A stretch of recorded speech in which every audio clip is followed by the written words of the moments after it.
Now available in paperback and Kindle, All About Marilyn. Learn all about the struggles of a faded former teen sitcom star in this absolutely fabulous 5-star screenplay. Get All About Marilyn in paperback and Kindle on Amazon.com today.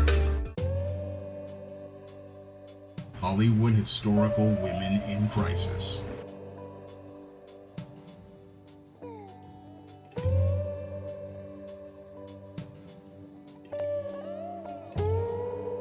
One of my viewers wanted me to do another installment in the Hollywood Historical Women in Crisis series. And for this installment in the Hollywood Historical Women in Crisis series, I'm going to be talking about celebrated and acclaimed black actress Whoopi Goldberg.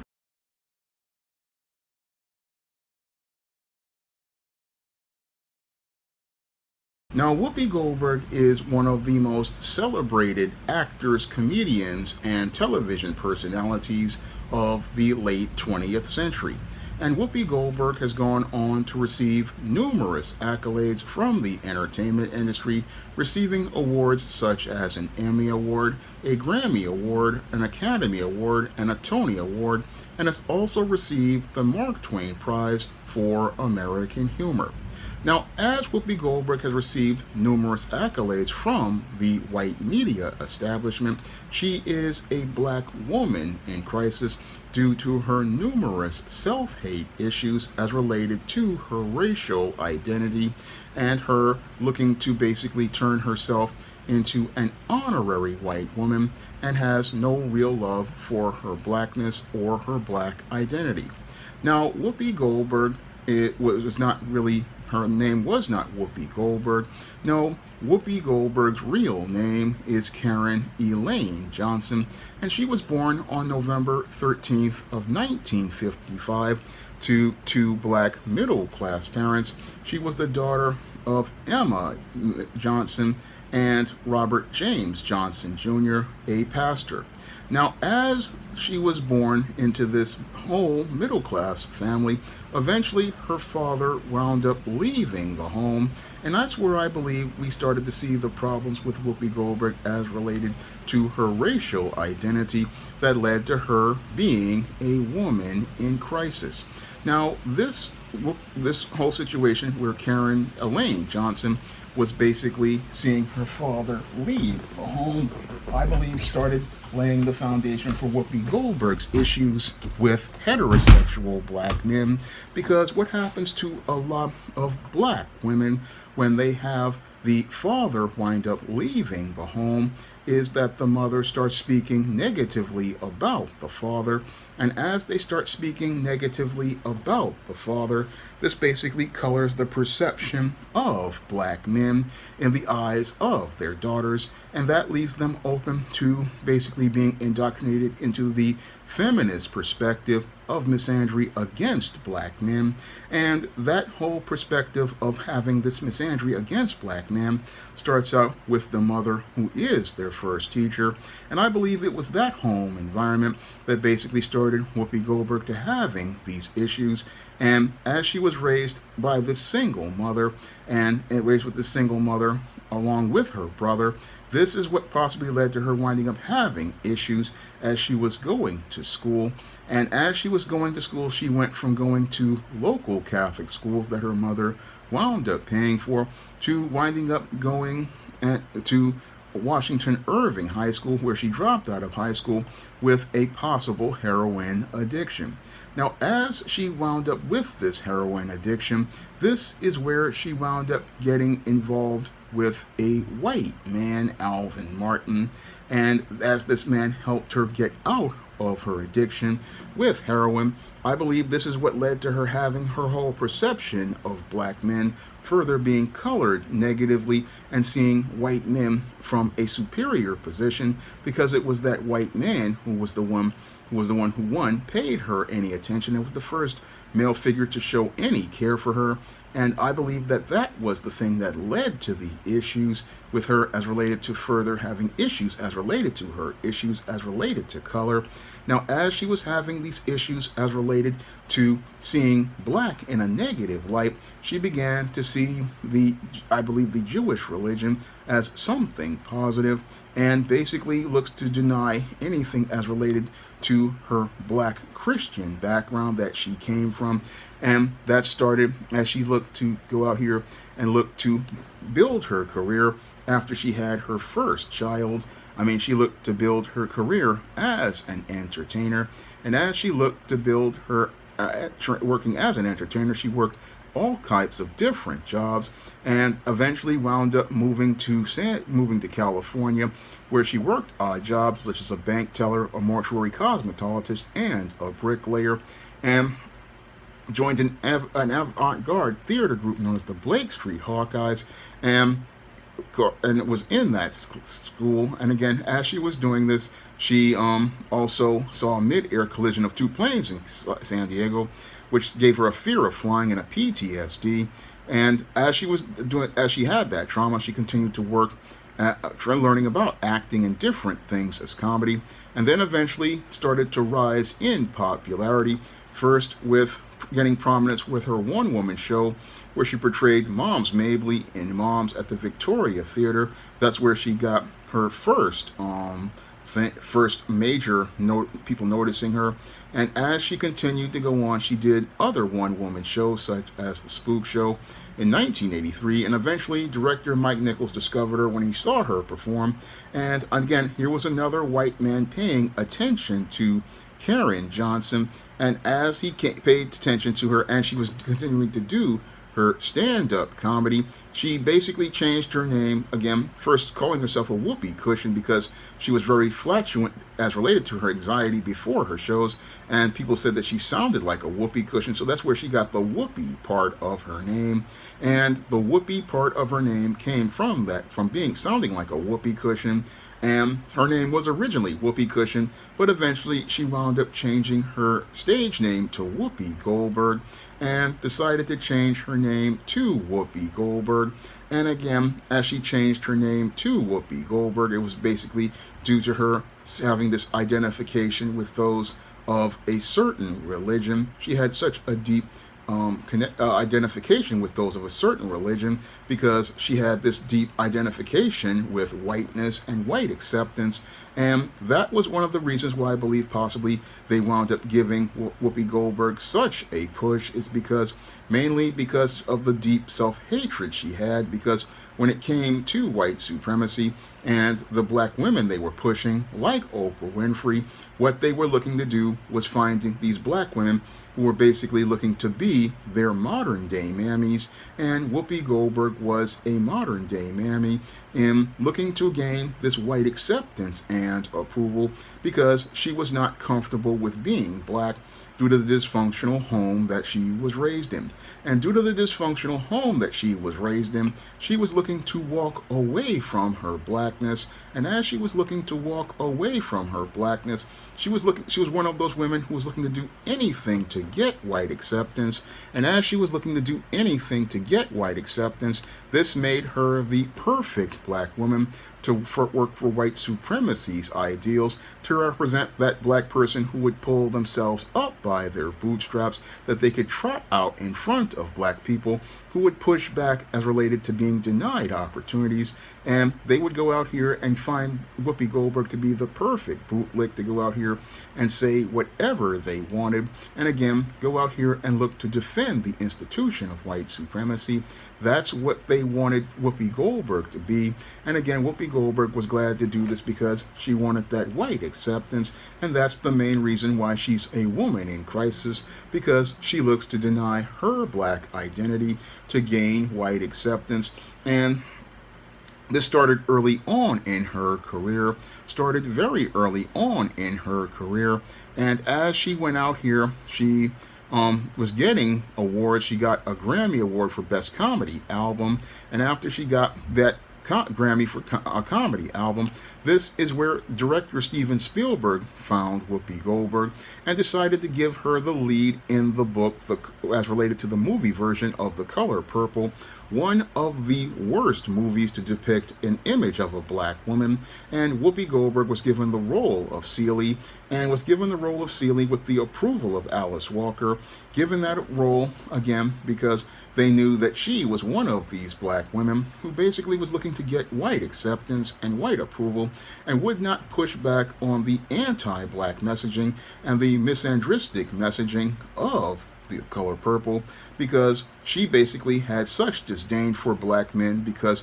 she saw black men like her father, a pastor, in a negative light, and because she saw black men like her pastor father in a negative light, she had no problem going out here playing the role of Celie in The Color Purple, which basically led to her getting more acclaim, and again, only getting acclaim because she was basically out here looking to push the narratives that white supremacists wanted pushed, and was part of this so-called critically acclaimed movie, which was one of the greatest injustices as related to film and related to presenting one of the worst images of black women and black men. And Whoopi Goldberg was rewarded with a Golden Globe for her performance as Celie and an Oscar nomination for her performance, and this further elevated her social status with white supremacy and further elevated her status with white supremacy, leading to her getting great success and getting more films like Jumpin' Jack Flash and Burglar and Fatal Beauty, and getting awards with the NAACP Image Awards, and also got another Mammy film in Clara's Heart, and continued to go on to have success, and further went on to get her Academy Award winning role playing another Mammy character in the movie Ghost, and further again was getting a success, being the second black woman to win an Academy Award after Hattie McDaniel, and also won a BAFTA Award. And again, a lot of these awards were basically given to Whoopi Goldberg because she basically was doing the job that white supremacy wanted done and was pushing the narratives that she wanted pushed. And as she was out here, she was again doing this basically due to her issues as related to having issues with her black identity, and having these issues with her black identity was the thing that made her a woman in crisis, because as Whoopi Goldberg continued to go on, she never had any relationship with a black man. No, most of the relationships she had were with white men or Jewish men, and as she had relationships with only these white men, she basically gave passes to behavior that was racist and insulting, such as with one of her boyfriends, Ted Danson. He decided to put on blackface, and as he put on blackface, Whoopi Goldberg basically co-signed this act that she participated in at a roast, and as she co-signed this, it basically showed how much Whoopi Goldberg did not like being black and looked to again deny her blackness and deny anything about being black, and looked to support white supremacy. And again, that showed how deep of a woman in crisis she was. And as she was a woman in crisis, she was basically rewarded for her success. Now, Whoopi Goldberg was a Star Trek fan, and they allowed her to play Guinan from 1988 to 1993. And again, she continued to receive numerous awards, and even got to do out here and host a Whoopi Goldberg show. Got to host the sitcom Whoopi, and also went out here and was a star in films like Sister Act, The Lion King, many different films. Again, she got lots of success, but sadly, her greatest failure is in accepting and loving herself as a black person, and that was shown when Henry Louis Gates Jr.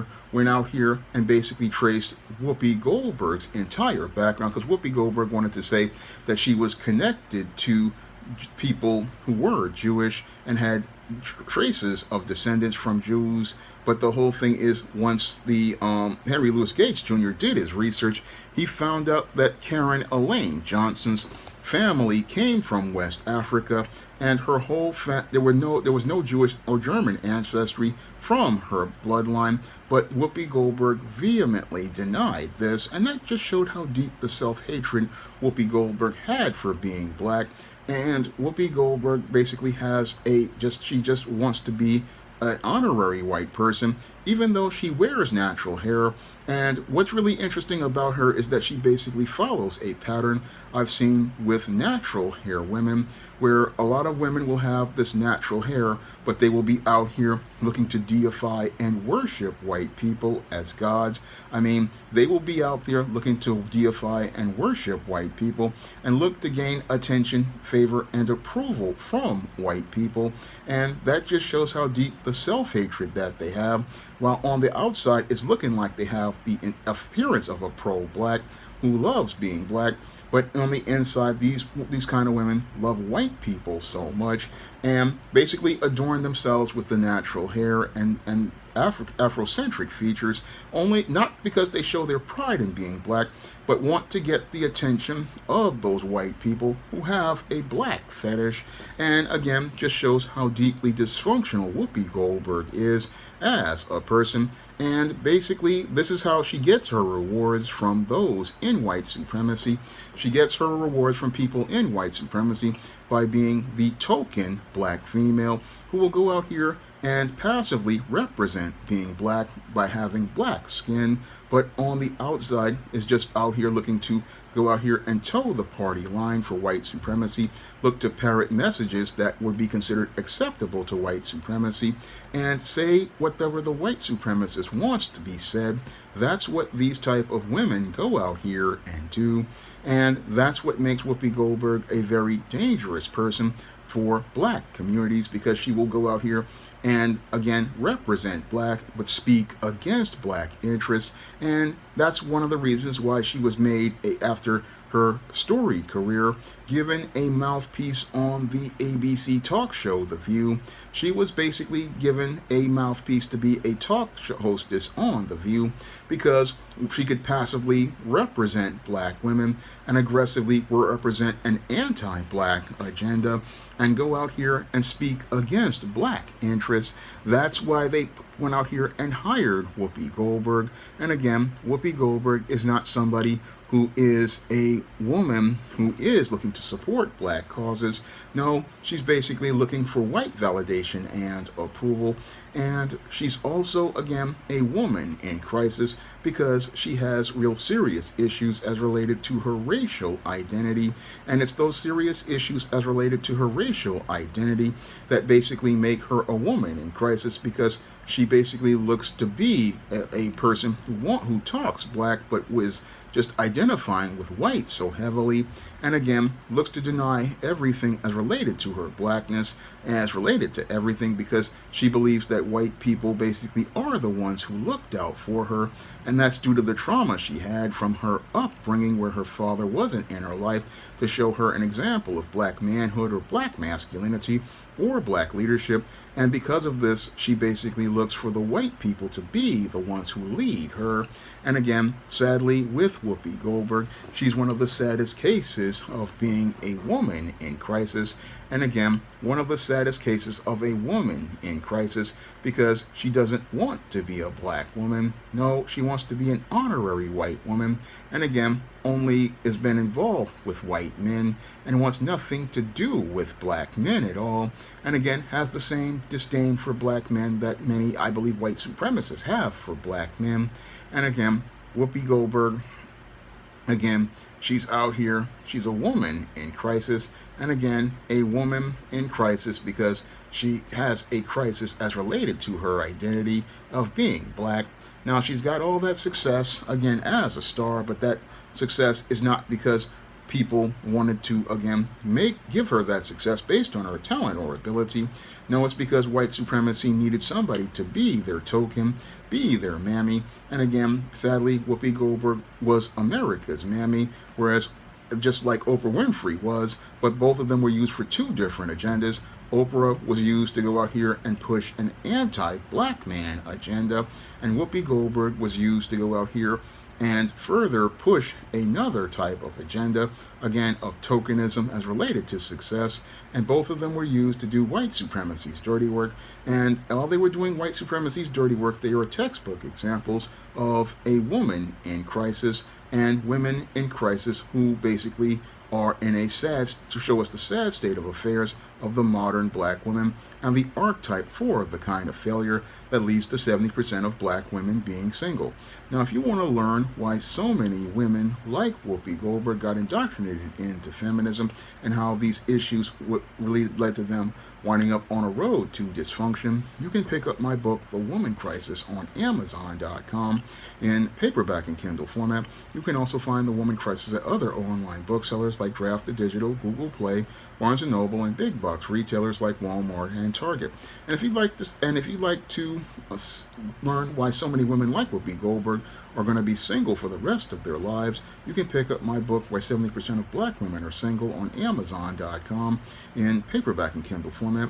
You can also find Why 70% of Black Women Are Single at other online booksellers like Draft to Digital, Google Play, Barnes & Noble, and big box retailers like Walmart and Target. Now, this was a video requested by a viewer, and if you want to request a video, you can drop a donation for a minimum of $15 to the PayPal or the Cash App, and if I know something about that subject or I can research about that subject, I will make that video for you. That's all I have to say for this episode of Hollywood Historical Women in Crisis. You can rate, comment, and subscribe. Now available in paperback and e-readers, all about Nikki, A Fabulous First Season. The Fresh Prince of Bel-Air meets Clueless in this absolutely fabulous African-American 1990s teen sitcom. Get all 13 episodes of All About Nikki, A Fabulous First Season in paperback and e-readers today. Now available in paperback. From the author of the critically acclaimed book, The Man Crisis, comes The Woman Crisis. Learn why so many women have become lost in their quest to have it all in The Woman Crisis. Get your copy of The Woman Crisis in paperback at Amazon.com and online booksellers today. Now available for the first time in paperback, Why 70% of Black Women Are Single. Learn all the reasons why so many black women can't find a husband and why 70% of black women are single. Get your copy of Why 70% of Black Women Are Single on Amazon.com today. Support Black-owned and Black-operated digital broadcast media. www.niceradionetwork.com. Nice Radio Network, broadcasting 24 hours a day, 7 days a week.